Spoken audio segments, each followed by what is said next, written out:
Falling in love, he asked her for an apology. She, taken back by such a request, stares back at him to say apology. She had been taken hostage by evil, yet somehow he tries to say it is still to be her fault. He says to her, it is your fault. If you had listened to my orders, none of this would have happened. He asked so very hatefully, why should I make you my wife? He is pissed with such anger. You do what you damn please, next I find you on your back by evil.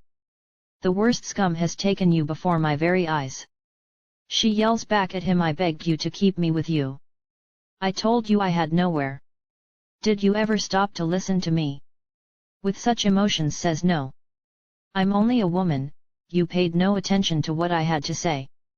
Women are only fit to do as they are told and obey orders.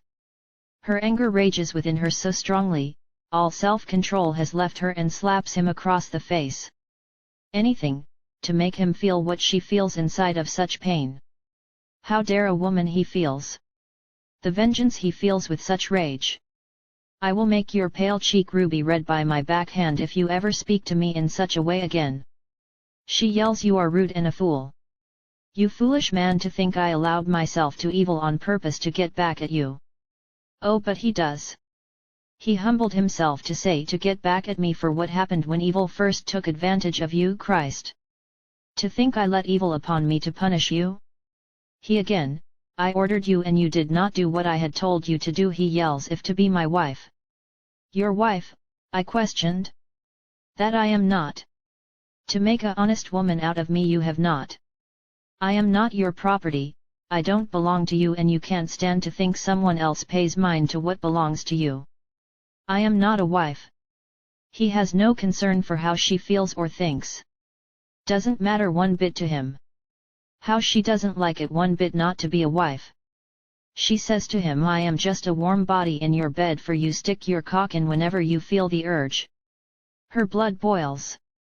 You bastard. You foul-mouthed b.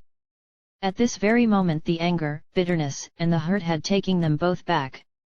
To notice the broken hearts within each other. He slumps with such defeat. His head buried within his hands to not have her see his shame. I put you out there, let you escape from my bare hands, and I heard your screams. I didn't protect you, and it is tearing my guts out. For the first time she could begin to understand him. As a man, his ego, his pride, and for what he stood for as a man to protect her. He wasn't there when scum laid himself upon his property to protect. She kneels to him, she comforts him and say, forgive me, she says in a whisper. He takes his face from out under his hands, please forgive me too, so softly whispers. I'm sorry, he says, forgive me. I said more than I ever meant. They say to each other, forgiven. Forgiveness was asked for and it was given, but truth, it is not forgiven for everything they have both done and everything they both can do long before evil, yet there was no choice, that is falling in love. Written by Colby Brown.